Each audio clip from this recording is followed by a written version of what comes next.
ರಂಗಭೂಮಿ ವಾರ್ತೆಗಳಿಗೆ ಸ್ವಾಗತ. ನಾನು ಸಂತೋಷಿ ಸರ್ಜೋಳ್ಕರ್. ಮೊದಲಿಗೆ ಹೆಡ್ಲೈನ್ಸ್.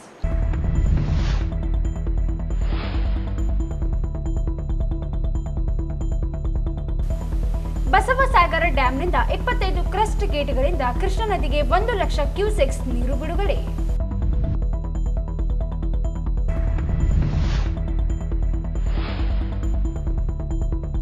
ಉದೋ ಉದೋ ರೇಣುಕಾ ಯಲ್ಲಮ್ಮ ಪುಸ್ತಕ ಲೋಕಾರ್ಪಣೆ. ಸಾಹಿತ್ಯದ ಕಿಚ್ಚನ್ನು ಜನರಿಗೆ ತಲುಪಿಸುವ ಉತ್ಸಾಹ ಬಂದಾಗ ಮಾತ್ರ ಇತಿಹಾಸ, ಚರಿತ್ರೆ ಬೆಳಕಿಗೆ ತರಲು ಸಾಧ್ಯ. ಶಿವಾನಂದ್.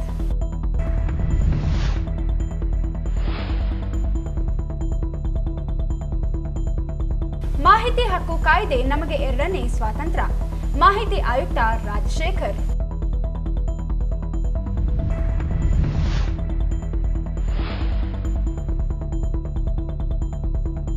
ಸಂವಿಧಾನ ರಕ್ಷಿಸಿ ಪ್ರಜಾಪ್ರಭುತ್ವ ಉಳಿಸಲು ಒತ್ತಾಯಿಸಿ ಯುವ ಕಾಂಗ್ರೆಸ್ನಿಂದ ಪ್ರತಿಭಟನೆ.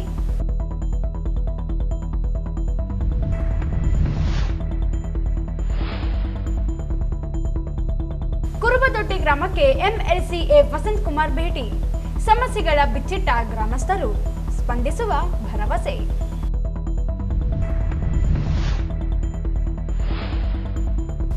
APJ Abdul Kalam CBSE residential ಶಾಲೆ ಕಾಮಗಾರಿ ಪರಿಶೀಲನೆ. ಕಳಪೆಯಾಗದಂತೆ ಎಚ್ಚರ ವಹಿಸಲು ಸಂಸದ ಜಿ ಕುಮಾರ್ ನಾಯಕ್ ಸೂಚನೆ.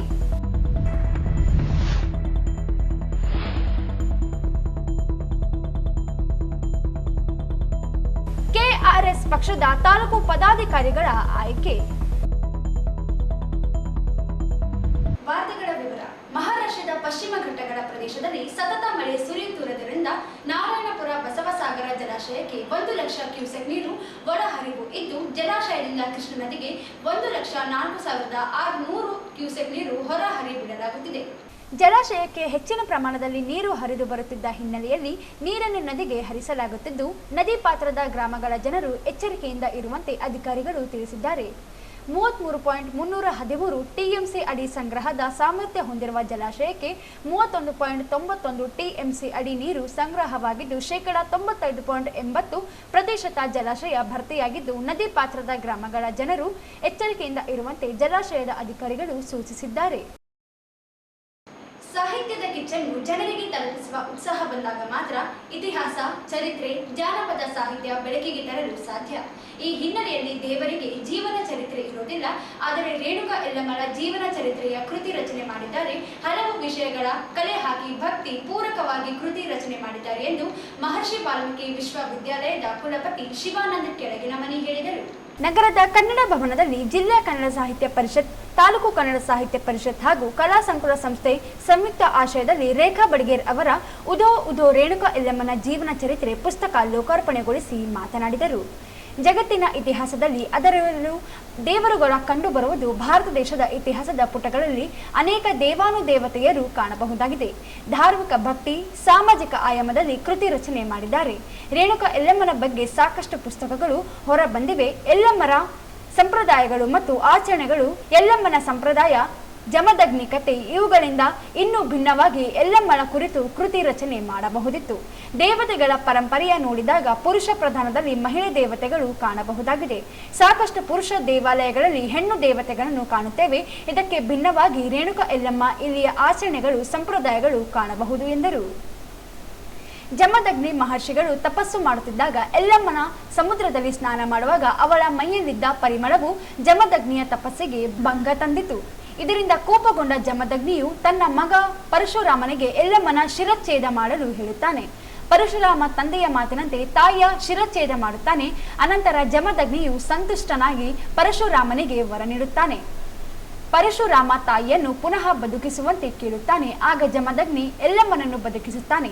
ಆದರೆ ಆಕೆಯ ತಲೆ ಬದಲಾಗಿರುತ್ತದೆ. ಹಾಗಾಗಿ ಆಕೆಯನ್ನು ರೇಣುಕಾ ಯಲ್ಲಮ್ಮ ಎಂದು ಕರೆಯಲಾಗುತ್ತದೆ. ಹೀಗೆ ಯಲ್ಲಮ್ಮರ ಕಥೆಗಳು ಕಾಣಬಹುದು ಎಂದರು.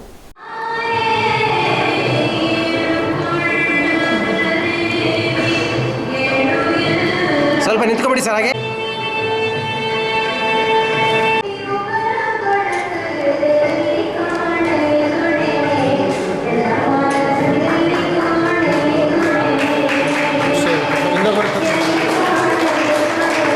ತನ್ನ ಪಾಟಿಗೆ ಯಾವತ್ತೂ ಬೆಳೆಯೋದಿಲ್ಲ.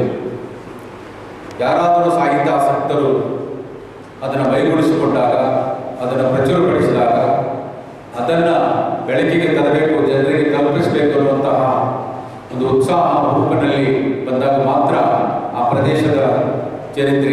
ಸಾಹಿತ್ಯ, ಸಂಸ್ಕೃತಿ, ಇತಿಹಾಸಗಳು, ಜಾನಪದ ಇವೆಲ್ಲವೂ ಬೆಳಕಿಗೆ ಕಾಣೋದಕ್ಕೆ ಸಾಧ್ಯ. ಹಾಗಾಗಿ ಪೂಜ್ಯವಾಗಿ ನಾವು ಧಾರವಾಡ ಅಥವಾ ಶಿವಮೊಗ್ಗದಂಥ ಪ್ರದೇಶಗಳಲ್ಲಿ ಕಾಣುವ ಕಾರ್ಯಕ್ರಮಗಳು, ಅಲ್ಲಿರುವಂತಹ ಶಿಸ್ತುಬದ್ಧತೆಗಳು ಬೇರೆ. ನನ್ನ ಗುರುಗಳು ಡಾಕ್ಟರ್ ಎಂ ಕಲಬುರ್ಗಿ ಅವರು ಕಾರ್ಯದರ್ಶಿಯಾಗಿದ್ದಾಗ ಅವರು ಹೇಳ್ತಾ ಇದ್ದರು, ವಿದ್ಯಾವರ್ಧಕ ಸಂಘವನ್ನು 6 ಗಂಟೆಗೆ ಕಾರ್ಯಕ್ರಮ ಅಂತ ಹೇಳಿದ್ರೆ 6 ಗಂಟೆ 5 ನಿಮಿಷಕ್ಕೆ ಆ ಕದ ಹಾಕಿದ್ರು, ಬೋರ್ಡ್ ಹಾಕ್ತಾ ಇದ್ರು. ಒಳಗಡೆ ಎಷ್ಟು ಜನ ಇದ್ದಾರೋ ಅಷ್ಟು ಜನದಿಂದನೇ ಕಾರ್ಯಕ್ರಮ ಪ್ರಾರಂಭ ಆಗಬೇಕು.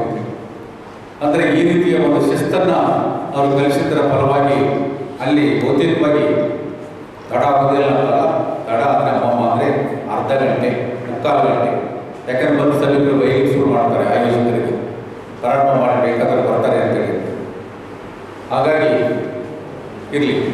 ನನ್ನ ಉದೋದ ಕಾದಂಬರಿ ರೇಖಾ ಬಡಿಗರವರು ಬಹಳ ಪರಿಶ್ರಮ ಪಟ್ಟು ಕ್ಷೇತ್ರ ಕಾರ್ಯವನ್ನು ಮಾಡಿ ಅನೇಕರನ್ನು ಸಂದರ್ಶನವನ್ನು ಮಾಡಿ ಮಾಹಿತಿಗಳನ್ನು ಕಲೆ ಹಾಕಿ ಈ ಕೃತಿಯನ್ನು ರಚನೆ ಮಾಡಿದ್ದಾರೆ. ಅದರ ಜೊತೆಗೆ ಅವರು ಹೇಳಿರೋದು ರೇಣುಕಾ ಯಲ್ಲಮ್ಮ ಅವರ ಜೀವನ ಚರಿತ್ರೆ. ಯಾವುದೇ ದೇವರು ಅಥವಾ ದೇವತೆಗಳ ಕುರಿತು ಮಾಡುವಾಗ ನಮಗೆ ಜೀವನ ಚರಿತ್ರೆ ಅನ್ನುವಂಥದ್ದು ಇರುತ್ತಾ ಅನ್ನೋದು ಪ್ರಶ್ನೆ. ಯಾಕಂದರೆ ದೇವರುಗಳು ಹುಟ್ಟುವಂಥದ್ದು ನಮಗೆ ಕಾಲ್ಪನಿಕವಾಗಿರ್ತಕ್ಕಂತಹ ಯಾವುದೋ ಒಂದು ಅಂಶದ ರೂಪದೊಳಗಡೆ ಅವು ರೂಪುಗೊಂಡಿರ್ತವೆ. ಹೀಗಾಗಿ ರೇಖಾ ಬಡಿಗೇರ್ ಅವರ ರಚನೆ ಮಾಡಿದ ಎಲ್ಲಮ್ಮನ ಜೀವನ ಚರಿತ್ರೆಯಲ್ಲಿ ಅನೇಕ ಮಾಹಿತಿ ಕಲೆ ಹಾಕಿ ಕೃತಿ ರಚನೆ ಮಾಡಿದ್ದು ಇನ್ನೂ ಭಿನ್ನವಾಗಿ ರಚನೆ ಮಾಡಬಹುದಿತ್ತು ಎಂದರು. ಶ್ರೀ ಆದಿಕವಿ ಮಹರ್ಷಿ ವಾಲ್ಮೀಕಿ ವಿವಿಯ ಕನ್ನಡ ಅಧ್ಯಯನ ವಿಭಾಗದ ಸಂಯೋಜಕ ಡಾಕ್ಟರ್ ಶರಣಪ್ಪ ಚಲುವಾದಿ ಕೃತಿ ಪರಿಚಯಿಸಿ, ರೇಣುಕಾ ಯಲ್ಲಮ್ಮರ ಬಗ್ಗೆ ಈಗಾಗಲೇ ಅನೇಕರು ಸಾಕಷ್ಟು ಕೃತಿಗಳು ರಚನೆ ಮಾಡಿದ್ದಾರೆ. ರೇಖಾ ಬಡಿಗೇರ್ ಅವರ ರಚನೆ ಉದೋ ಉದೋ ರೇಣುಕಾ ಯಲ್ಲಮ್ಮ ಜೀವನ ಚರಿತ್ರೆ ಕೃತಿಯನ್ನು ರಚನೆ ಮಾಡಿದ್ದು, ಇದಕ್ಕೆ ಪದ್ಮಶ್ರೀ ಪ್ರಶಸ್ತಿ ಪುರಸ್ಕೃತರು ಮಂಜಮ್ಮ ಜೋಗತಿ ಅವರು ಮುನ್ನುಡಿ ಬರೆದಿದ್ದಾರೆ ಮತ್ತು ಅಲ್ಲಿನ ದೇವಸ್ಥಾನ ಅರ್ಚಕರ ಮಾತುಗಳನ್ನು ಇಲ್ಲಿ ಸೇರಿಸಿದ್ದಾರೆ ಎಂದರು. ಈ ಸಂದರ್ಭದಲ್ಲಿ ಕಸಾಪ ಜಿಲ್ಲಾಧ್ಯಕ್ಷ ರಂಗಣ್ಣ ಪಾಟೀಲ್ ಅಳ್ಳುಂಡಿ, ಕಸಾಪ ತಾಲೂಕು ಅಧ್ಯಕ್ಷ ವೆಂಕಟೇಶ್ ಬೇವನಬೆಂಚಿ, ಹಿರಿಯ ಸಾಹಿತಿ ವೀರ ಹನುಮಾನ್, ಮಹರ್ಷಿ ವಾಲ್ಮೀಕಿ ವಿವಿ ಸಿಂಡಿಕೇಟ್ ಸದಸ್ಯ ಚನ್ನಬಸವ ದದ್ದಲ್, ಜಿಎನ್ ಹೊರಪೇಟೆ, ಕೃತಿ ಕರ್ತೃ ರೇಖಾ ಬಡಿಗೇರ್ ಸೇರಿದಂತೆ ಅನೇಕರು ಇದ್ದರು.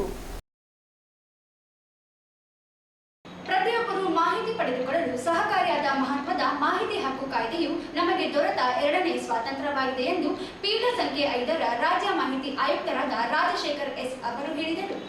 ನಗರದ ಜಿಲ್ಲಾ ಪಂಚಾಯತ್ ಕಚೇರಿ ಸಭಾಂಗಣದಲ್ಲಿ ಸಾರ್ವಜನಿಕ ಮಾಹಿತಿ ಅಧಿಕಾರಿಗಳು ಮತ್ತು ಪ್ರಥಮ ಮೇಲ್ಮನವಿ ಪ್ರಾಧಿಕಾರಿಗಳಿಗೆ ನಡೆದ ತರಬೇತಿ ಕಾರ್ಯಾಗಾರದ ಬಳಿಕ ಅವರು ಸುದ್ದಿಗೋಷ್ಠಿ ನಡೆಸಿ ಮಾಹಿತಿ ನೀಡಿದರು. ಮಾಹಿತಿ ಹಕ್ಕು ಕಾಯ್ದೆ ಜಾರಿಯ ಮೊದಲು ಸಚಿವರು, ಸಂಸದರು, ಶಾಸಕರು, ಹಿರಿಯ ಅಧಿಕಾರಿಗಳು ಸೇರಿದಂತೆ ಕೆಲವರಿಗೆ ಮಾತ್ರ ಮಾಹಿತಿ ಲಭ್ಯವಾಗಿತ್ತು. ಆದರೆ ಈ ಕಾಯ್ದೆ ಜಾರಿಯಾದ ನಂತರ ಪ್ರತಿಯೊಬ್ಬರಿಗೂ ಮಾಹಿತಿ ಲಭ್ಯವಾಗುತ್ತದೆ. ಆದ್ದರಿಂದಾಗಿ ಮಾಹಿತಿ ಹಕ್ಕು ಕಾಯ್ದೆ 2005 ನಾವು ನಮಗೆ ದೊರೆತ 2ನೇ ಸ್ವಾತಂತ್ರ್ಯ ಎಂದೇ ಭಾವಿಸಬೇಕಿದೆ ಎಂದು ಹೇಳಿದರು. ಈ ಕಾಯ್ದೆಯು ಅಚ್ಚುಕಟ್ಟಾಗಿ ಜಾರಿಯಾಗಬೇಕು ಎಂದು ನಾವು ರಾಜ್ಯದೆಲ್ಲೆಡೆ ಪ್ರವಾಸ ಕೈಗೊಂಡು ಸಾರ್ವಜನಿಕ ಮಾಹಿತಿ ಅಧಿಕಾರಿಗಳು ಮತ್ತು ಪ್ರಥಮ ಮೇಲ್ಮನವಿ ಪ್ರಾಧಿಕಾರಿಗಳಿಗೆ ತರಬೇತಿ ಕೊಡುತ್ತಿದ್ದೇವೆ. ಮಾಹಿತಿ ಹಕ್ಕು ಅರ್ಜಿಗಳನ್ನು ಕಡಿಮೆ ಮಾಡಬೇಕು ಎಂದು ನಾವು ಯೋಚನೆ ಮಾಡಿದ್ದೇವೆ. ಈ ನಿಟ್ಟಿನಲ್ಲಿ ರಾಯಚೂರು ಜಿಲ್ಲೆಗೆ ಮತ್ತೆ ನವೆಂಬರ್ ಮಾಹೆಗೆ ವಾಪಸ್ಸು ಆಗಮಿಸಿ ಹೆಚ್ಚಿನ ಸಂಖ್ಯೆಯಲ್ಲಿ ಕೇಸುಗಳನ್ನು ಹೊಂದಿದ ರಾಯಚೂರು ಜಿಲ್ಲೆಯಲ್ಲಿ ಜಿಲ್ಲಾಡಳಿತದ ಸಹಯೋಗದಿಂದ ಅದಾಲತ್ ರೂಪದಲ್ಲಿ ಕಾರ್ಯಕ್ರಮ ರೂಪಿಸಿ ಅರ್ಜಿಗಳನ್ನು ವಿಲೇವಾರಿ ಮಾಡುವ ಕಾರ್ಯ ಮಾಡುತ್ತೇವೆ ಎಂದು ಹೇಳಿದರು. ನಿಗದಿತ ಅವಧಿಯೊಳಗೆ ಮಾಹಿತಿ ಒದಗಿಸದಿದ್ದ ಪಕ್ಷದಲ್ಲಿ ಮಾಹಿತಿ ನೀಡದ ಅಧಿಕಾರಿಗಳ ಮೇಲೆ ದಂಡ ವಿಧಿಸುವುದೇ ನಮ್ಮ ಕೆಲಸವಲ್ಲ, ಮಾಹಿತಿ ಕೊಡಿಸಬೇಕು ಎನ್ನುವುದು ಕಾಯ್ದೆಯ ಉದ್ದೇಶವಾಗಿದೆ. ಅರ್ಜಿದಾರರಿಗೆ ಸಕಾಲಕ್ಕೆ ಮಾಹಿತಿ ಕೊಡಿಸುವುದು ನಮ್ಮ ಪ್ರಥಮ ಆದ್ಯತೆಯಾಗಿದೆ. ವಿಚಾರಣೆಗೆ ಬಾರದೆ ಇದ್ದಾಗ ಮಾತ್ರ ನಾವು ದಂಡ ವಿಧಿಸುತ್ತೇವೆ. ಸಾರ್ವಜನಿಕ ಮಾಹಿತಿ ಅಧಿಕಾರಿಗಳು ಮತ್ತು ಪ್ರಥಮ ಮೇಲ್ಮನವಿ ಪ್ರಾಧಿಕಾರಿಗಳಿಗೆ ಪಾಠ ಕಲಿಸಲು ಆಯೋಗವು ದಂಡ ವಿಧಿಸುತ್ತದೆ. ಅಧಿಕಾರಿಗಳಿಗೆ 15 ದಿವಸ ಮುಂಚಿತವಾಗಿ ನೋಟಿಸ್ ಕೊಡಬೇಕು ಆಯ್ತಲ್ಲ, ಅದು ಪ್ರೋಸೆಸ್ ಅಲ್ಲಿಂದ ಶುರು ಆಗುತ್ತೆ. ಕಮಿಷನ್ ಕಡೆಯಿಂದ 15 ದಿವಸ ಮುಂಚೆ ನೋಟಿಸ್ ಕೊಡಬೇಕು. ಆಮೇಲೆ ಅಕ್ಟೋಬರಲ್ಲಿ ನೋಟಿಸ್ ಕೊಡ್ತೀವಿ. ನವೆಂಬರಲ್ಲಿ ಇಲ್ಲಿ ಬಂದು ಒಂದು 2-3 ದಿವಸ ಮಾಡ್ಬೋದು ವಿಲೇವಾರಿ ಮಾಡೋದಕ್ಕೆ. ಎಷ್ಟು ಯಾಕಂದರೆ ಇಲ್ಲಿ ಡಿ ಸಿ ಆಗುತ್ತೆ ಅಷ್ಟು ನಾವು ವಿಲೇವಾರಿ ಮಾಡ್ಬೋದು. ಇಲ್ಲೇ ಅಧಿಕಾರಿಗಳೆಲ್ಲ ಒಂದೇ ಕಡೆ ಆ ಡೇಟ್ ಗೊತ್ತಿರೋದ್ರಿಂದ, ಮತ್ತು ಅಧಿಕಾರಿಗಳೆಲ್ಲೂ ಬೇರೆ ಗುಲ್ಬರ್ಗಕ್ಕೆ ಬರಬೇಕು, ಕಲಬುರಗಿಗೆ ಬರೋ ಅವಶ್ಯಕತೆ ಇರಲ್ಲ. ಇಲ್ಲೇ ಬಂದಾಗ ಮಾಹಿತಿ ಮೊದಲೇ ಹೇಳಿರೋದ್ರಿಂದ ಮಾಹಿತಿ ಎಲ್ಲ ಕೊಟ್ಟರೆ, ಇಲ್ಲ ಅಲ್ಲಿಯೇ ತಂದು ಕೊಟ್ಟರು ನಾವು ಕೇಸಸ್ನ ಕ್ಲೋಸ್ ಮಾಡೋದಕ್ಕೆ ಅನುಕೂಲ ಆಗುತ್ತೆ. ಇಲ್ಲ ಅಂದರೆ ಮತ್ತೆ ಮುಂದಿನ ವಿಚಾರಣೆಗೆ ನಾವು ಇಲ್ಲೇ ಬಂದು ಮಾಡೋಕ್ಕಾಗಲ್ಲ. ಮುಂದಿನ ವಿಚಾರಣೆ ಗುಲ್ಬರ್ಗದ ಬೆಂಚಲ್ಲೇ ನಡೀತದೆ. ಸೊ ಇಲ್ಲಿ ಪ್ರತಿ ಸಲ ಇಲ್ಲೇ ಬಂದು ಮಾಡೋಕ್ಕಾಗಲ್ಲ. ಒಂದು ಸಲ ಮಾಡಿ ಬಂದಾಗ ಏನಾಗುತ್ತೆ, ಒಂದು ಅವ್ರಿಗೆ ಒಂದು ಅವೇರ್ನೆಸ್ ಕ್ರಿಯೇಟ್ ಮಾಡೋದಕ್ಕೆ ಅಷ್ಟೇ ಬರ್ಬೋದು ನಾವು. ಮತ್ತು ಡಿಸ್ಪೋಸಲ್ಗೆ ಅದಾಲತ್ತು ಪ್ರತಿ ತಿಂಗಳು ನಡೆಯೋದಿಲ್ಲ, ಯಾವಾಗಲೂ ಒಮ್ಮೆ ನಡೀತದಲ್ಲ, ಅದೇ ಥರ ಇದೇ ಅದಾಲತ್ ಕೂಡ ಮಾಹಿತಿ ಹಾಕುವ ಆಯುಕ್ತಾಲಯದ ಅದಾಲತ್ ಥರ ನಾವು ನಡೆಸಬೇಕು ಅಂತಿದ್ದೀವಿ. ಮತ್ತು ನವೆಂಬರಲ್ಲಿ ರಾಯಚೂರಿಂದ ಆರಂಭ. ನವೆಂಬರ್ ಅಂದರೆ ನಾವು ರಾಯಚೂರು ಅಂತ ಬಟ್ ಎ ಡಿ ಸಿ ಅವರು ಜಿಲ್ಲಾಡಳಿತ ಇಲ್ಲಿ ವ್ಯವಸ್ಥೆ ಮಾಡಬೇಕಾಗುತ್ತೆ. ಕೋರ್ಟ್ ಕಲಾಪ ದಂಡ ಅಷ್ಟೇ ಅಲ್ಲ, ಮಾಹಿತಿ ನೀಡದ ಅಧಿಕಾರಿಗಳ ಮೇಲೆ ಶಿಸ್ತು ಕ್ರಮಕ್ಕೂ ಸಹ ಬರೆಯಬಹುದಾಗಿದೆ. ಮಾಹಿತಿ ನೀಡದ ಅಧಿಕಾರಿಗಳ ಮೇಲೆ ವಿಚಾರಣೆ ನಡೆಸಿ ಅನುಪಾಲನಾ ವರದಿ ಕಳುಹಿಸಿ ಎಂದು ಹಿರಿಯ ಅಧಿಕಾರಿಗಳಿಗೆ ಬರೆಯಲು ಅವಕಾಶವಿದೆ. ಇದು ಆಯಾ ನೌಕರರ ಸೇವಾ ಪುಸ್ತಕದಲ್ಲಿ ದಾಖಲಾದಾಗ ಮುಂದೆ ತೊಂದರೆಯಾಗುತ್ತದೆ. ದಂಡಕ್ಕಿಂತ ಜಾಸ್ತಿ ಶಿಕ್ಷೆಯಾಗುವುದು ಇಲಾಖಾ ವಿಚಾರಣೆಯಿಂದ ಎಂಬುದನ್ನು ಅಧಿಕಾರಿಗಳು ಮನಗಾಣಬೇಕು. ಇಲಾಖಾ ವಿಚಾರಣೆ ನಡೆದಾಗ ಅವರಿಗೆ ವೇತನ ಬಡ್ತಿ, ಮುಂಬಡ್ತಿ ಜೊತೆಗೆ ಪಿಂಚಣಿಗೂ ಸಹ ತೊಂದರೆಯಾಗುತ್ತದೆ. ಈ ಬಗ್ಗೆ ನಾವು ಕಾರ್ಯಾಗಾರದಲ್ಲಿ ಅಧಿಕಾರಿಗಳಿಗೆ ಮನವರಿಕೆ ಮಾಡಿಕೊಟ್ಟಿದ್ದೇವೆ ಎಂದು ತಿಳಿಸಿದರು. ಸಾರ್ವಜನಿಕ ಮಾಹಿತಿ ಅಧಿಕಾರಿಗಳು ಬಹಳಷ್ಟು ಜನ ನಿರ್ಧಾರ ತೆಗೆದುಕೊಳ್ಳಲು ಹಿಂದೇಟು ಹಾಕುತ್ತಾರೆ. ಬೇರೆಯವರನ್ನು ರಕ್ಷಣೆ ಮಾಡಲು ನೀವ್ಯಾಕೆ ಮಾಹಿತಿ ಕೊಡುವುದಿಲ್ಲ ಎಂದು ಸಾರ್ವಜನಿಕ ಮಾಹಿತಿ ಅಧಿಕಾರಿಗಳಿಗೆ ತರಬೇತಿಯಲ್ಲಿ ತಿಳಿಸಿದ್ದೇವೆ ಎಂದರು. 8ರಲ್ಲಿ 3 ಜನ ನಾವೇ ಇದ್ದೀವಿ. ನಾವುಗಳು ಆದಮೇಲೆ ಈ ಥರ ಎಲ್ಲ ಜಿಲ್ಲೆಗಳಲ್ಲೂ ಕಾರ್ಯಾಗಾರಗಳನ್ನ ಮಾಡಬೇಕು ಅಂತೇಳಿ ಪ್ಲ್ಯಾನ್ ಮಾಡಿ ಪ್ರತಿ ತಿಂಗಳು 1 ಅಥವಾ 2 ಜಿಲ್ಲೆಯಲ್ಲಿ ಮಾಡಬೇಕಂತ ಪ್ಲ್ಯಾನ್ ಮಾಡಿದ್ವಿ. ಈಗ ನಾವು ಇದು ರಾಯಚೂರ್ದು 6ನೇ ಜಿಲ್ಲೆ ಇದು. ಇಲ್ಲಿ ಯಾಕೆ ನಾವು ಈ ಜಿಲ್ಲೆನ ಆಯ್ಕೆ ಮಾಡ್ಕೊಂಡ್ವಿ ಅಂದರೆ ಇಲ್ಲಿ ದ್ವಿತೀಯ ಮೇಲ್ಮನವಿ ಅರ್ಜಿಗಳ ಸಂಖ್ಯೆ ಜಾಸ್ತಿ ಇದೆ.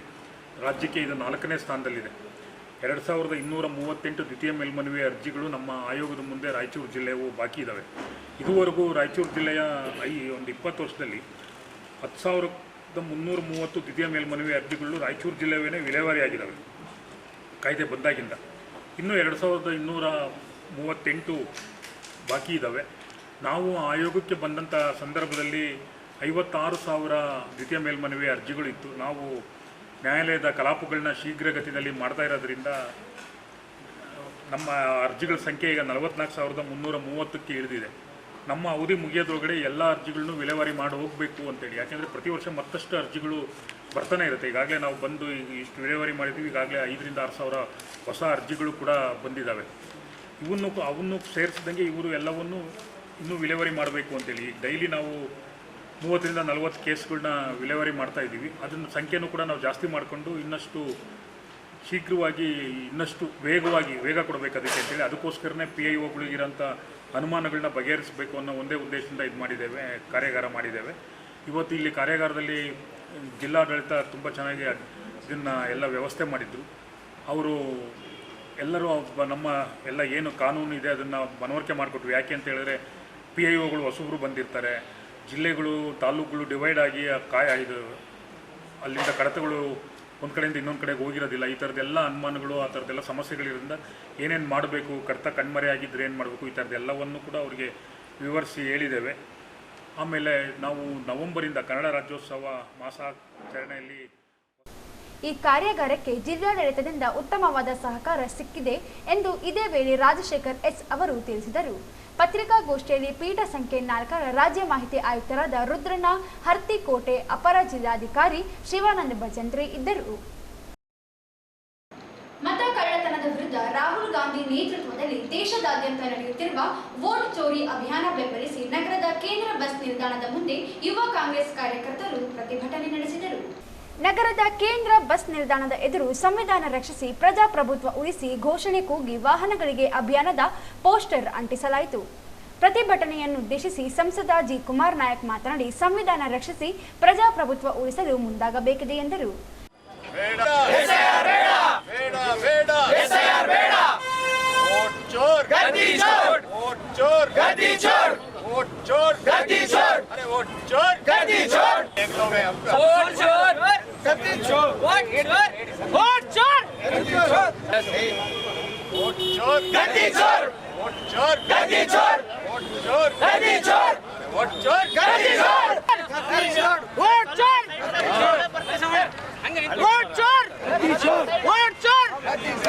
ಮತಕಳ್ಳ ಮಾಡಿದಂತ ನರೇಂದ್ರ ಮೋದಿಗೆ, ಮತಕಳ್ಳು ಮಾಡುವ ನರೇಂದ್ರ ಮೋದಿಗೆ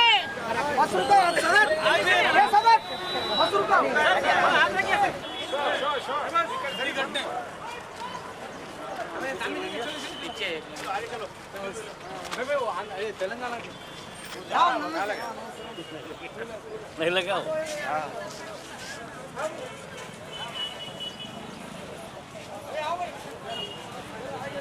ಸರ್ ಸ್ವಲ್ಪ ಸರಿ ನೋಡ್ರಿ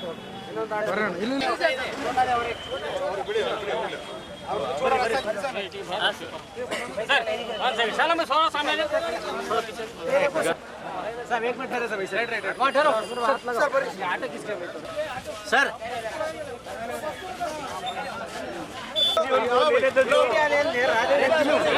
लेने दे रहे वोट चोर गद्दी चोर वोट चोर गद्दी चोर वोट चोर गद्दी चोर वोट चोर गद्दी चोर वोट चोर गद्दी चोर वोट गद्दी चोर वोट चोर गद्दी चोर ಬೇಡವೇ ಬೇಡ ಎಸ್ಐಆರ್ ಬೇಡ ಬೇಡವೇ ಬೇಡ. ಪ್ರತಿಭಟನೆಯಲ್ಲಿ ಕಾಂಗ್ರೆಸ್ ಪಕ್ಷದ ಮುಖಂಡರುಗಳಾದ ಮೊಹಮ್ಮದ್ ಶಾಲಂ, ಮಹಾನಗರ ಪಾಲಿಕೆ ಉಪ ಮೇಯರ್ ಸಾಜಿದ್ ಸಮೀರ್, ಯುವ ಕಾಂಗ್ರೆಸ್ ಜಿಲ್ಲಾಧ್ಯಕ್ಷ ಮರಿಸ್ವಾಮಿ ಸೇರಿದಂತೆ ಯುವ ಕಾಂಗ್ರೆಸ್ ಕಾರ್ಯಕರ್ತರು ಭಾಗವಹಿಸಿದ್ದರು. ರಾಯಚೂರು ತಾಲೂಕಿನ ಕುರುಬದೊಡ್ಡಿ ಗ್ರಾಮಕ್ಕೆ ವಿಧಾನ ಪರಿಷತ್ ಸದಸ್ಯರು ಹಾಗೂ ಕಾರ್ಯಾಧ್ಯಕ್ಷ ಎ ವಸಂತಕುಮಾರ್ ಅವರು ಭೇಟಿ ನೀಡಿದರು. ಈ ಸಂದರ್ಭದಲ್ಲಿ ಗ್ರಾಮದ ಹಿರಿಯರು, ಮುಖಂಡರು, ಪಂಚಾಯತ್ ಸದಸ್ಯರು ಹಾಗೂ ಯುವಕರು ಗ್ರಾಮದ ಹಲವಾರು ಸಮಸ್ಯೆಗಳನ್ನು ಪರಿಹರಿಸಲು ಮನವಿ ಮಾಡಿದರು. ವಿಶೇಷವಾಗಿ ಗ್ರಾಮದ ಸರ್ಕಾರಿ ಹಿರಿಯ ಪ್ರಾಥಮಿಕ ಶಾಲೆಯ 2 ತರಗತಿ ಕೊಠಡಿ, ಆಟದ ಮೈದಾನ, ಸಿಸಿ ರಸ್ತೆ ಮತ್ತು ಗ್ರಾಮದಲ್ಲಿ ಶೌಚಾಲಯ ನಿರ್ಮಾಣಕ್ಕೆ ಮನವಿ ಮಾಡಿದರು. ಇದಕ್ಕೆ ಸ್ಪಂದಿಸಿದ ಎ ವಸಂತಕುಮಾರ್ ಅವರು ತಕ್ಷಣ ಕಾಮಗಾರಿ ಕೈಗೊಳ್ಳಲು ಅಂದಾಜು ಪಟ್ಟಿ ತಯಾರಿಸಲು ಸಂಬಂಧಪಟ್ಟ ಇಂಜಿನಿಯರ್ ಅವರಿಗೆ ಸೂಚನೆ ನೀಡಿದ್ದು ಇದೇ ವರ್ಷ ಕಾಮಗಾರಿ ಪ್ರಾರಂಭಿಸಲು ಕ್ರಮ ಜರುಗಿಸುವುದಾಗಿ ಹೇಳಿದರು. ಮಹಿಳೆಯರು ಭೇಟಿಯಾಗಿ ಹಲವಾರು ವರ್ಷಗಳಿಂದ ಸರ್ಕಾರದ ಮನೆಗಳು ಮಂಜೂರು ಆಗಿರುವುದಿಲ್ಲ, ಇದರಿಂದ ಬಡವರಿಗೆ ಸಮಸ್ಯೆಯಾಗುತ್ತಿದೆ ಎಂದು ಮನವಿ ಮಾಡಿದರು. ಇದರ ಬಗ್ಗೆ ಸರ್ಕಾರದ ಮಟ್ಟದಲ್ಲಿ ಪ್ರಯತ್ನ ಮಾಡುವುದಾಗಿ ಭರವಸೆ ನೀಡಿದರು. ಈ ಸಂದರ್ಭದಲ್ಲಿ ಕೆಪಿಸಿಸಿ ರಾಜ್ಯ ವಕ್ತಾರರಾದ doctor Razak Ustad, K Aslam Pasha, Mohammed Usman, Anjaneya, Basavaraj, Mahesh, Bheemareddy, Hanumantha, tailor Narasappa, Janardhan Gowda, Anand, Shivaraj ಹಾಗೂ ಇತರರು ಉಪಸ್ಥಿತರಿದ್ದರು. ನಗರದ ಹೊರವಲಯದ ಸುಂಕನೂರು ಗ್ರಾಮದಲ್ಲಿ ನಿರ್ಮಾಣವಾಗುತ್ತಿರುವ ಅಲ್ಪಸಂಖ್ಯಾತರ APJ Abdul Kalam CBSE residential ಶಾಲೆ ಕಾಮಗಾರಿಯನ್ನು ಸಂಸದ ಜಿ ಕುಮಾರ್ ನಾಯಕ್ ವೀಕ್ಷಿಸಿದರು. ಕರ್ನಾಟಕ ಹೌಸಿಂಗ್ ಬೋರ್ಡ್ ಅನುಷ್ಠಾನ ಇಲಾಖೆಯಲ್ಲಿ ಸುಮಾರು 21 ಕೋಟಿ ಮೊದಲ ಹಂತ ಹಾಗೂ 7 ಕೋಟಿ ಎರಡನೇ ಹಂತದಲ್ಲಿ ಒಟ್ಟು 28 ಕೋಟಿ ರೂಪಾಯಿ ಮೊತ್ತದ ಅನುದಾನದಲ್ಲಿ ನಿರ್ಮಾಣವಾಗುತ್ತಿರುವ ಶಾಲೆ ಕಟ್ಟಡ ಕಾಮಗಾರಿಯನ್ನು ವೀಕ್ಷಿಸಿ ಸಂಬಂಧಪಟ್ಟ ಅಧಿಕಾರಿಗಳಿಗೆ ಕಾಮಗಾರಿಯು ಆದಷ್ಟು ಬೇಗನೆ ಪೂರ್ಣಗೊಳಿಸಿ ಹಾಗೆಯೇ ಕಾಮಗಾರಿಯು ಗುಣಮಟ್ಟದಿಂದ ಕೂಡಿರಬೇಕು ಎಂದು ಅಧಿಕಾರಿಗೆ ಸೂಚಿಸಿದರು. 2027ಕ್ಕೆ ಮುಗಿಬೇಕಾದಂತಹ ಕಾಮಗಾರಿಯು 2025 ಆದರೆ ಮುಗಿಯದಿದ್ದಕ್ಕೆ ಸಂಸದರು ಅಧಿಕಾರಿಗಳ ಮೇಲೆ ಗರಂ ಆದರೂ ಕೂಡಲೇ ಸ್ಥಳದಲ್ಲಿದ್ದಂಥ ಸಣ್ಣ ಪುಟ್ಟ ಸಮಸ್ಯೆಗಳನ್ನು ಇತ್ಯರ್ಥಗೊಳಿಸಲು ದೂರವಾಣಿ ಮೂಲಕ ಜಿಲ್ಲಾಧಿಕಾರಿಗಳಿಗೆ ಸೂಚನೆಯನ್ನು ನೀಡಿದರು. ಈ ಸಂದರ್ಭದಲ್ಲಿ ಕಾಂಗ್ರೆಸ್ ಮುಖಂಡರಾದ ಮೊಹಮ್ಮದ್ ಶಾಲಂ, ಜಯಣ್ಣ, ಜಯಂತರಾವ್ ಪತಂಗೆ, ರಜಾಕ್ ಉಸ್ತಾದ್, ಬಿ ರಮೇಶ್, ಮಾಡಗಿರಿ ನರಸಿಂಹಲು ಹಾಗೂ ಅಲ್ಪಸಂಖ್ಯಾತರ ಜಿಲ್ಲಾ ಅಧಿಕಾರಿ ಪ್ರವೀಣ್ ಕುಮಾರ್, ಕರ್ನಾಟಕ ಹೌಸಿಂಗ್ ಬೋರ್ಡ್ನ ಸಿಬ್ಬಂದಿಗಳು ಹಾಗೂ ಇಂಜಿನಿಯರ್ಗಳು ಹಾಜರಿದ್ದರು. ಕೆಆರ್ಎಸ್ ಪಕ್ಷದ ತಾಲೂಕು ಪದಾಧಿಕಾರಿಗಳನ್ನು ಆಯ್ಕೆ ಮಾಡಲಾಗಿದೆ. ತಾಲೂಕು ಅಧ್ಯಕ್ಷರಾಗಿ ಆಂಜನೇಯ ನಾಯಕ್, ಪ್ರಧಾನ ಕಾರ್ಯದರ್ಶಿ ಬಸವರಾಜ್ ಕುಣಜಿ ಅವರನ್ನು ಆಯ್ಕೆ ಮಾಡಲಾಗಿದೆ ಎಂದು ಪಕ್ಷದ ಸಂಘಟನಾ ಕಾರ್ಯದರ್ಶಿ ಜಿ ವೆಂಕಟೇಶ್ ಹೇಳಿದರು. ಅವರಿಂದು ಪತ್ರಿಕಾ ಭವನದಲ್ಲಿ ಮಾಧ್ಯಮಗೋಷ್ಠಿಯನ್ನು ಉದ್ದೇಶಿಸಿ ಮಾತನಾಡಿ, ಕಾರ್ಯದರ್ಶಿಯಾಗಿ ಬಾಬು, ರಾಮಚಂದ್ರ, ವೀರನಗೌಡ, ನಾಗಪ್ಪ, ಸಂಘಟನೆಯ ಕಾರ್ಯದರ್ಶಿಯಾಗಿ ರಾಮಲಿಂಗಪ್ಪ ಇವರನ್ನು ಆಯ್ಕೆ ಮಾಡಲಾಗಿದೆ. ಪಕ್ಷದ ಸಿದ್ಧಾಂತಗಳನ್ನು ಪಾಲಿಸುತ್ತಾ ಪಕ್ಷ ಸಂಘಟನೆಯ ಜವಾಬ್ದಾರಿ ವಹಿಸಲಾಗಿದೆ. ಪ್ರಾಮಾಣಿಕ ಜನರ ಹೋರಾಟ ಮಾಡಲು ಸಂಘಟಕರಾಗಿ ಪಕ್ಷ ಕಟ್ಟುವ ಕೆಲಸ ಮಾಡಲು ಆಯ್ಕೆ ಮಾಡಲಾಗಿದೆ ಎಂದರು. ನೇಮಕ ಮಾಡಿದ್ದು ಆದೇಶ ಪ್ರತಿಯನ್ನು ಕೊಡುವ ಬಗ್ಗೆ ನಮ್ಮ ಮೇಲ್ಕಾಣಿಸಿದ ವಿಷಯಕ್ಕೆ ಸಂಬಂಧಿಸಿದಂತೆ ಕೆಆರ್ಎಸ್ ಪಕ್ಷದ ಜಿಲ್ಲಾ ಸಂಘಟನಾ ಕಾರ್ಯದರ್ಶಿಗಳಾದಂತಹ ಹಾಗೂ ರಾಯಚೂರು ತಾಲೂಕು ಉಸ್ತುವಾರಿಗಳಾದಂತಹ ಜಿ ವೆಂಕಟೇಶ್ ಅವರ ನೇತೃತ್ವದಲ್ಲಿ ರಾಯಚೂರು ತಾಲೂಕಿನ ಪದಾಧಿಕಾರಿಗಳನ್ನು ಆಯ್ಕೆ ಮಾಡಿದ್ದು ಇರುತ್ತದೆ. ನಮ್ಮ ಪಕ್ಷದ ತತ್ವ ಸಿದ್ಧಾಂತಗಳಿಗೆ ಬದ್ಧವಾಗುತ್ತೇನೆ ಎಂದು ಹೇಳಿ ನಮ್ಮ ಪಕ್ಷದ ಪದಾಧಿಕಾರಿಗಳ ಸ್ಥಾನವನ್ನು ಪಡೆದಿರತಕ್ಕಂಥ ಆಂಜನೇಯ ನಾಯಕ್ ತಾಲೂಕು ಅಧ್ಯಕ್ಷರು, ಆಮೇಲೆ ಬಸವರಾಜ್ ಕುಂಚಿಗೆ ಅಂತೇಳಿ ಅವರು ಪ್ರಧಾನ ಕಾರ್ಯದರ್ಶಿಗಳು, ಆಮೇಲೆ ಬಾಬು ಅಂತೇಳಿ ಇಲ್ಲಿದ್ದಾರೆ, ಬಾಬು ಕಾರ್ಯದರ್ಶಿಗಳು, ಆಮೇಲೆ ರಾಮಚಂದ್ರ ಇವರು ಕಾರ್ಯದರ್ಶಿಗಳು, ವೀರೇನಗೌಡ ಅಂತೇಳಿ ಅವ್ರ ಕಾರಣಾಂತರಗಳಿಂದ ಬಂದಿಲ್ಲ, ನಾಗಪ್ಪ ಕಾರ್ಯದರ್ಶಿಗಳು ನಾಗಪ್ಪ ಅಂತೇಳಿ, ಮತ್ತು ರಾಮಲಿಂಗಪ್ಪ ಅಂತ ಸಂಘಟನಾ ಕಾರ್ಯದರ್ಶಿಗಳನ್ನು ಆದೇಶ ಮಾಡಿದ್ದೇವೆ. ಪಕ್ಷದ ಸಿದ್ಧಾಂತಗಳಿಗೆ, ಪಕ್ಷದ ಸಂಘಟನೆಯನ್ನು ಮಾಡುತ್ತಾ ಲಂಚ ಮುಕ್ತ, ಭ್ರಷ್ಟಾಚಾರ ಮುಕ್ತ ರಾಜ್ಯವನ್ನು ಮಾಡುತ್ತಾ ನಮ್ಮ KRS ಪಕ್ಷದಲ್ಲಿ ಸ್ವಚ್ಛ, ಪ್ರಾಮಾಣಿಕ ಹಾಗೂ ಜನಪರ ಹೋರಾಟಗಳು. ಈ ಸಂದರ್ಭದಲ್ಲಿ ರಾಮಚಂದ್ರ, ನಾಗಪ್ಪ, ರಾಮಲಿಂಗಪ್ಪ, ಬಸವರಾಜ್ ಕುಣಚಿ, ಆಂಜನೇಯ ನಾಯಕ್ ಇದ್ದರು. ಕೊನೆಯಲ್ಲಿ ಮತ್ತೊಮ್ಮೆ ಹೆಡ್ಲೈನ್ಸ್.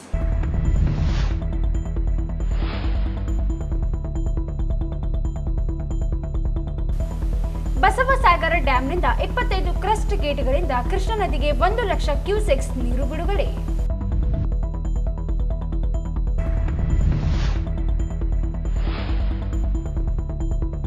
ಉದೋ ಉದೋ ರೇಣುಕಾ ಯಲ್ಲಮ್ಮ ಪುಸ್ತಕ ಲೋಕಾರ್ಪಣೆ.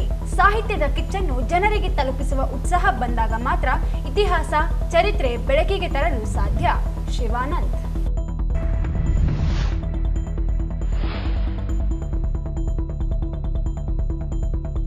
ಮಾಹಿತಿ ಹಕ್ಕು ಕಾಯ್ದೆ ನಮಗೆ 2ನೇ ಸ್ವಾತಂತ್ರ್ಯ. ಮಾಹಿತಿ ಆಯುಕ್ತ ರಾಜಶೇಖರ್.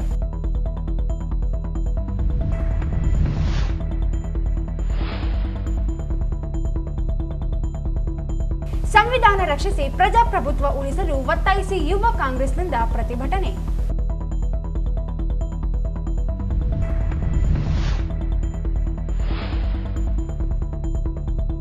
ಕುರುಬದೊಡ್ಡಿ ಗ್ರಾಮಕ್ಕೆ MLCA ವಸಂತ್ ಕುಮಾರ್ ಭೇಟಿ. ಸಮಸ್ಯೆಗಳ ಬಿಚ್ಚಿಟ್ಟ ಗ್ರಾಮಸ್ಥರು, ಸ್ಪಂದಿಸುವ ಭರವಸೆ.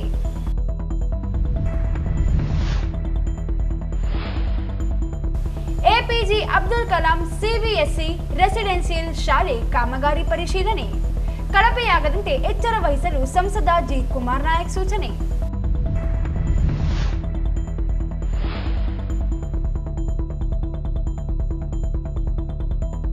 KRS ಪಕ್ಷದ ತಾಲೂಕು ಪದಾಧಿಕಾರಿಗಳ ಆಯ್ಕೆ.